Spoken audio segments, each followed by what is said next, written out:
Welcome back. So today we'll be looking at solid dosage forms, suppositories. So suppositories, they are solid dosage forms for insertion into body orifices. So such orifices include the rectum.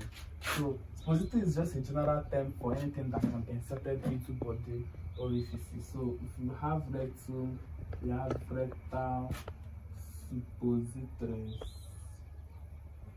Then vaginal suppositories are called pessaries, and then urethral suppositories are called bulges. We also have nasal bulges when it is inserted through the nostrils. We call it nasal bulges. So they contain inert bases which can melt in mucosal fluids and release the medicament. Now, suppository bases that we can use include theobroma oil or cocoa butter, and then we have glycerol gelatin. Now, displacement value is amount of drug that will displace 1 gram of medication. Example, bismuth subgalate is used in suppository.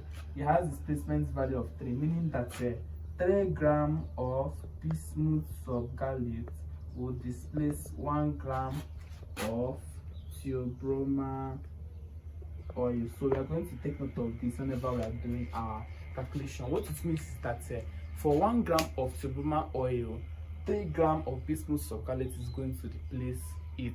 So we are going to use that in our calculation, because if you don't consider displacement value of medication, you may make suppositories that may not even fill up the mold, and then to start causing suppositories with defects, and we don't want that. So now let's look at some of these suppository bases. Some properties include they should not irritate the mucosa, they should be able to release the medicaments, they should be able to melt easily in mucosal fluids, and they should be stable.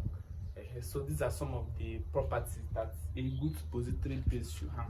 So now theobroma oil is a good suppository base, but it has a challenge, which is it actually has polymorphism.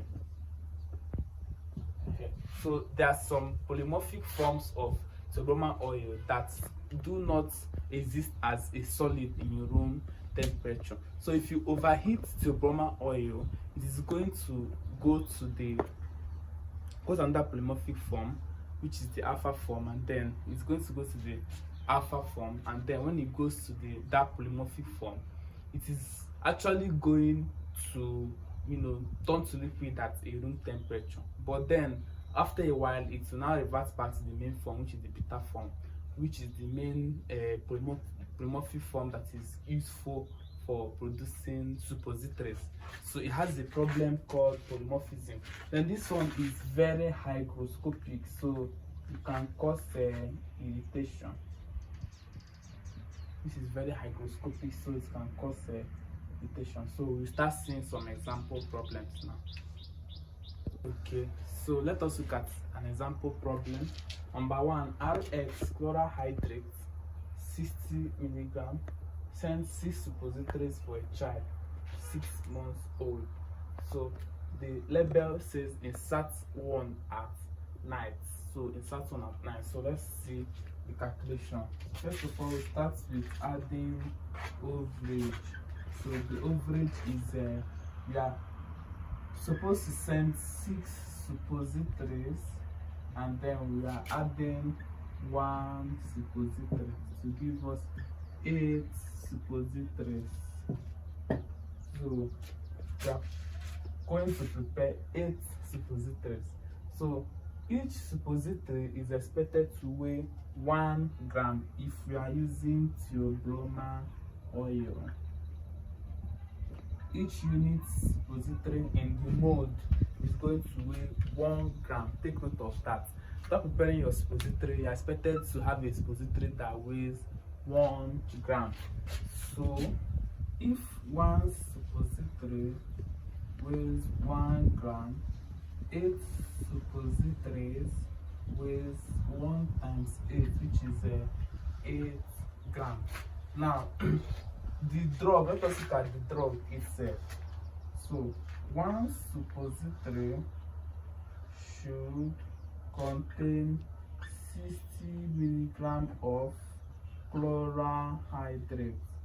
Then, 8 suppository should contain 60 times 8, which is equal to 480 milligram of chlorohydrate. So after this, we are going